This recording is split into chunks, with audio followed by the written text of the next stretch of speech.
रोज का वचन। रोज के वचन में आपका स्वागत है। दिन 32। अय्यूब की पुस्तक अध्याय 22। अय्यूब की पुस्तक अध्याय 22। तब तेमानी एलीपज ने कहा, क्या पुरुष से परमेश्वर को लाभ पहुंच सकता है? जो बुद्धिमान है वह अपने ही लाभ का कारण होता है। क्या तेरे धर्मी होने से सर्वशक्तिमान सुख पा सकता है? तेरी चाल की खराई से क्या उसे कुछ लाभ हो सकता है? वह तो तुझे डांटता है और तुझसे मुकद्दमा लड़ता है। तो क्या इस दशा में तेरी भक्ति हो सकती है? क्या तेरी बुराई बहुत नहीं? तेरे अधर्म के कामों का कुछ अंत नहीं। तूने तो अपने भाई का बंधक अकारण रख लिया है और नंगे के वस्त्र उतार लिए थे। थके हुए को तूने पानी न पिलाया और भूखे को रोटी देने से इनकार किया। जो बलवान था उसी को भूमि मिली और जिस पुरुष की प्रतिष्ठा हुई थी वही उसमें बस गया। तूने विधवाओं को छूछे हाथ लौटा दिया और अनाथों की बाहें तोड़ डाली। इस कारण तेरे चारों ओर फंदे लगे हैं और अचानक डर के मारे तू घबरा रहा है। क्या तू अंधियारे को नहीं देखता और उस बाढ़ को जिसमें तू डूब रहा है? क्या परमेश्वर स्वर्ग के ऊंचे स्थान में नहीं है? ऊंचे से ऊंचे तारों को देख कि वे कितने ऊंचे हैं। फिर तू कहता है कि परमेश्वर क्या जानता है? क्या वह घोर अंधकार की आड़ में होकर न्याय करेगा? काली घटाओं से वह ऐसा छिपा रहता है कि वह कुछ नहीं देख सकता। वह तो आकाशमंडल ही के ऊपर चलता फिरता है। क्या तू उस पुराने रास्ते को पकड़े रहेगा जिस पर वे अनर्थ करने वाले चलते हैं, जो अपने समय से पहले उठा लिए गए और उनके घर की नेव नदी वहां ले गई? उन्होंने परमेश्वर से कहा था, हमसे दूर हो जा, और यह कि सर्वशक्तिमान हमारा क्या कर सकता है? तो भी उसने उनके घर अच्छे अच्छे पदार्थों से भर दिए।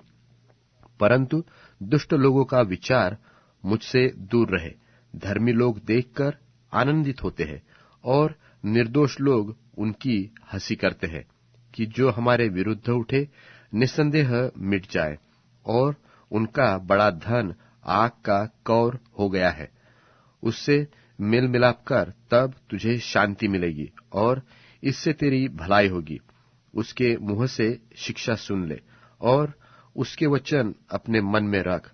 यदि तू सर्वशक्तिमान की ओर फिर के समीप जाए और अपने डेरे से कुटिल काम दूर करे, तो तू बन जाएगा।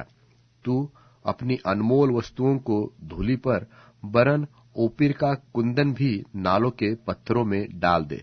तब सर्वशक्तिमान आप तेरी अनमोल वस्तु और तेरे लिए चमकीली चांदी होगा। तब तू सर्वशक्तिमान के सुख पाएगा और परमेश्वर की ओर अपना मुंह बेखटके उठा सकेगा, और तू उससे प्रार्थना करेगा और वह तेरी सुनेगा, और तू अपनी मन्नतों को पूरी करेगा। और जो बात तू ठाने वह तुझ में बन पड़ेगी और तेरे मार्गों पर प्रकाश रहेगा। चाहे दुर्भाग्य हो तो भी तू कहेगा कि सुभाग्य होगा, क्योंकि वह नम्र मनुष्य को बचाता है, वरन जो निर्दोष न हो उसको भी वह बचाता है, अर्थात वह तेरे शुद्ध कामों के कारण छुड़ाया जाएगा।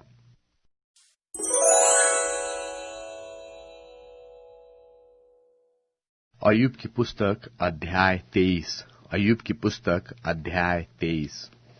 तब अय्यूब ने कहा, मेरी कुड़कुड़ाहट अब भी रुक सकती, मेरी मार मेरे कराहने से भारी है। भला होता कि मैं जानता कि वह कहाँ मिल सकता है, तब मैं उसके विराजने के स्थान तक जा सकता। मैं उसके सामने अपना मुकदमा पेश करता और बहुत से प्रमाण देता। मैं जान लेता कि वह मुझसे उत्तर में क्या कह सकता है, और जो कुछ वह मुझसे कहता वह मैं समझ लेता। क्या वह अपना बड़ा बल दिखाकर मुझसे मुकद्दमा लड़ता? नहीं, वह मुझ पर ध्यान देता। सज्जन उससे विवाद कर सकते, और इसी रीति मैं अपने न्याय के हाथ से सदा के लिए छूट जाता। देखो, मैं आगे जाता हूँ, परंतु वह नहीं मिलता। मैं पीछे हटता हूँ, परंतु वह दिखाई नहीं पड़ता। जब वह बाईं ओर काम करता है, तब वह मुझे दिखाई नहीं देता। वह तो दाहिनी ओर छिप जाता है, ऐसा कि मुझे वह दिखाई ही नहीं पड़ता। परंतु वह जानता है कि मैं कैसी चाल चला हूँ, और जब वह मुझे तौलेगा, तब मैं सोने के समान निकलूंगा। मेरे पैर उसके मार्गों में स्थिर रहे, और मैं उसी का मार्ग बिना मुड़े थामे रहा। उसकी आज्ञा का पालन करने से मैं न हटा, और मैंने उसके वचन अपनी इच्छा से कहीं अधिक काम के जानकर सुरक्षित रखा।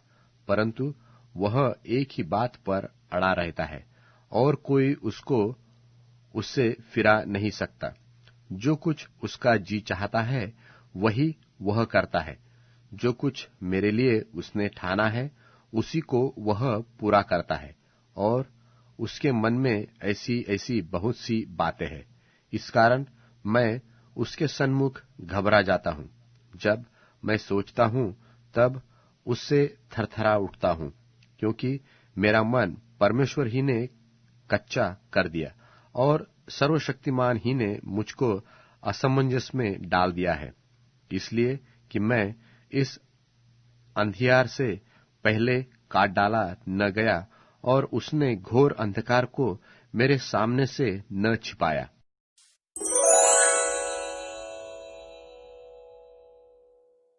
अय्यूब की पुस्तक अध्याय 24।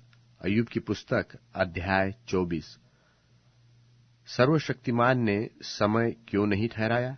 और जो लोग उसका ज्ञान रखते हैं, वे उसके दिन को क्यों देखने नहीं पाते? कुछ लोग भूमि की सीमा को बढ़ाते, और भेड़ बकरियां छीनकर चराते हैं, और वे अनाथों का गधा हाक ले जाते, और विधवा का बैल बांधकर रखते हैं। वे दरिद्री लोग को मार्ग से हटा देते, और देश के दिनों को इकट्ठे छिपना पड़ता है। देखो, वे जंगली गधों की नाई अपने काम को और कुछ भोजन यत्न से ढूंढने को निकल जाते हैं। उनके लड़के बालों का भोजन उनको जंगल से मिलता है। उनको खेत में चारा काटना और दुष्टों की बची बचाई दाख बटोरना पड़ता है। रात को उन्हें बिना वस्त्र नंगे पड़े रहना, और जाड़े के समय बिना ओढ़े पड़े रहना पड़ता है। वे पहाड़ों पर की झाड़ियों से भीग रहते, और शरण न पाकर चट्टान से लिपट जाते हैं। कुछ लोग अनाथ बालकों मां की छाती पर से छीन लेते हैं, और दिन लोगों से बंधक लेते हैं, जिनसे वे बिना वस्त्र नंगे फिरते हैं, और भूख के मारे पुलिया ढोते हैं। वे उनकी भीतों के भीतर तेल पेरते, और उनके कुंडों में दाख रौंदते हुए भी प्यासे रहते हैं। वे बड़े नगर में कराहते हैं, और घायल किए हुओं का जी दोहाई देता है। परंतु परमेश्वर मूर्खता का हिसाब नहीं लेता। फिर कुछ लोग उजियाले से बैर रखते हैं। वे उसके मार्गों को नहीं पहचानते, और न उनके मार्गों में बने रहते हैं। खूनी पह फटते ही उठकर दीन दरिद्र मनुष्यों को घात करता, और रात को चोर बन जाता है। व्यभिचारी यह सोचकर कि कोई मुझको देखने न पाए, दिन डूबते की राह देखता रहता है, और वह अपना मुंह छिपाए भी रखता है। वे अंधियारे के समय घरों में सेंध मारते, और दिन को छिपे रहते हैं। वे उजियाले को जानते भी नहीं, इसलिए उन सबों को भोर का प्रकाश घोर अंधकार सा जान पड़ता है, क्योंकि घोर अंधकार का भय वे जानते हैं। वे जल के ऊपर हल्की वस्तु से सरीखे हैं। उनके भाग को पृथ्वी के रहने वाले कोसते हैं, और वे अपनी दाख की बारियों में लौटने नहीं पाते। जैसे सूखे और घाम से हिम का जल सूख जाता है, वैसे ही पापी लोग अधोलोक में सूख जाते हैं। माता भी उसको भूल जाती है और कीड़े उसे चूसते हैं। भविष्य में उसका स्मरण न रहेगा। इस रीति से टेढ़ा काम करने वाला वृक्ष की नाई कट जाता है। वह बांझ स्त्री को, जो कभी नहीं जनी, लूटता और विधवा से भलाई करना नहीं चाहता है। बलात्कारियों को भी परमेश्वर अपनी शक्ति से खींच लेता है। जो जीवित रहने की आशा नहीं रखता, वह भी फिर उठ बैठता है। उन्हें ऐसे बेखटके कर देता है कि वे संभले रहते हैं, और उसकी कृपा दृष्टि उनकी चाल पर लगी रहती है। वे बढ़ते हैं, तब थोड़ी देर में जाते रहते हैं। वे दबाए जाते और सबों की नाई रख लिए जाते हैं, और अनाज की पाल की नाई काटे जाते हैं। क्या यह सब सच नहीं? कौन मुझे झुठलाएगा और कौन मेरी बातें निकम्मी ठहराएगा?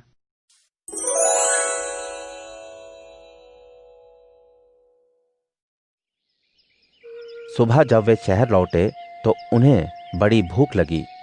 रास्ते में जब उन्होंने एक अंजीर के पेड़ को देखा तो उसके पास गए, लेकिन पत्तियों को छोड़कर उसमें कुछ नहीं पाने पर उसने कहा, आज से तुम में कभी भी फल न निकले।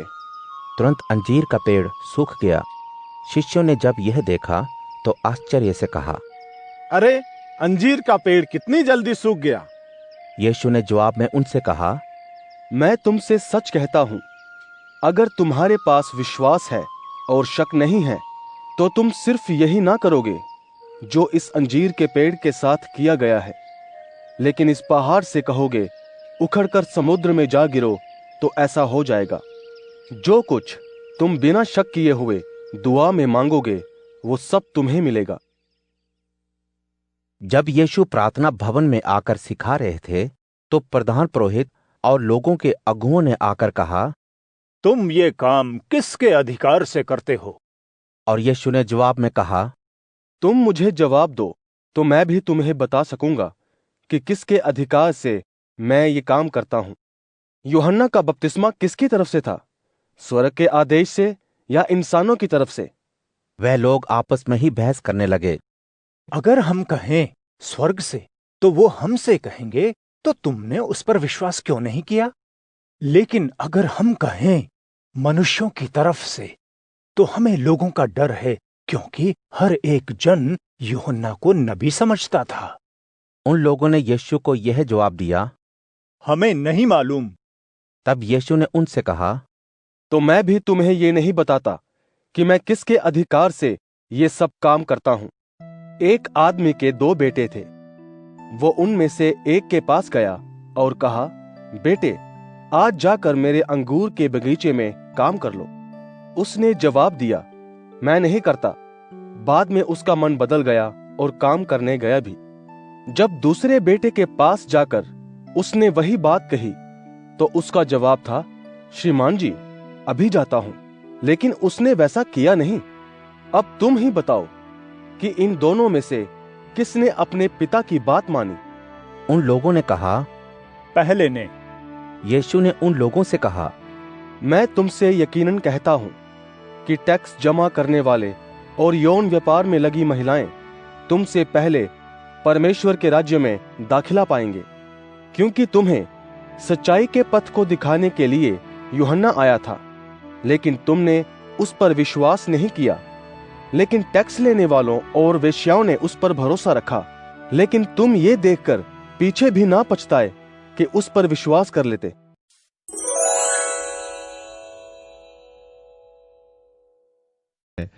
मेरे पुत्र, खरी बुद्धि और विवेक की रक्षा कर, ये तेरी आंखों से ओझल ना हो, तब तू उनसे जीवन प्राप्त करेगा। ये तेरे गले का हार बनेंगे। तब तू अपने मार्ग पर निश्चित चलेगा, तेरे पैरों में ठोकर नहीं लगेगी। जब तू सोएगा तब तुझे डर न लगेगा, निसंदेह सोते समय तुझे सुख की नींद आएगी। मेरे पुत्र, अचानक आने वाले आतंक से न डरना। जब दुर्जन तुझ पर तूफान की तरह टूट पड़े तब न घबराना, क्योंकि प्रभु तुझे सहारा देगा, वह तेरे पैर को फंदे में फंसने से बचाएगा। यदि तुझ में भला करने की सामर्थ है तो उनका भला अवश्य करना जो भलाई के योग्य हैं। यदि तेरे पास अपने पड़ोसी को देने के लिए कुछ है तो उससे यह मत कहना, जाओ कल फिर आना, मैं कल दूंगा। अपने पड़ोसी के विरुद्ध कुचक्र मत रचना, क्योंकि वह तुझ पर भरोसा करके तेरे पड़ोस में रहता है। जिस मनुष्य ने तेरा अनिष्ट न किया हो उससे अकारण मत लड़ना। हिंसा करने वाले व्यक्ति से ईर्ष्या मत करना और न उसके आचरण का अनुसरण करना। प्रभु की दृष्टि में कुटिल व्यक्ति घृणित है, किंतु निष्कपट व्यक्ति उसका विश्वास पात्र है। प्रभु का श्राप दुर्जन के घर में पड़ता है, पर प्रभु धार्मिक व्यक्ति के निवास स्थान पर आशीष की वर्षा करता है। दूसरे को तुच्छ समझने वाले को प्रभु भी तुच्छ समझता है, पर जो मनुष्य नम्र और दीन है उस पर प्रभु कृपा करता है। बुद्धिमान को सम्मान मिलता है, पर मूर्ख का हर जगह अपमान होता है।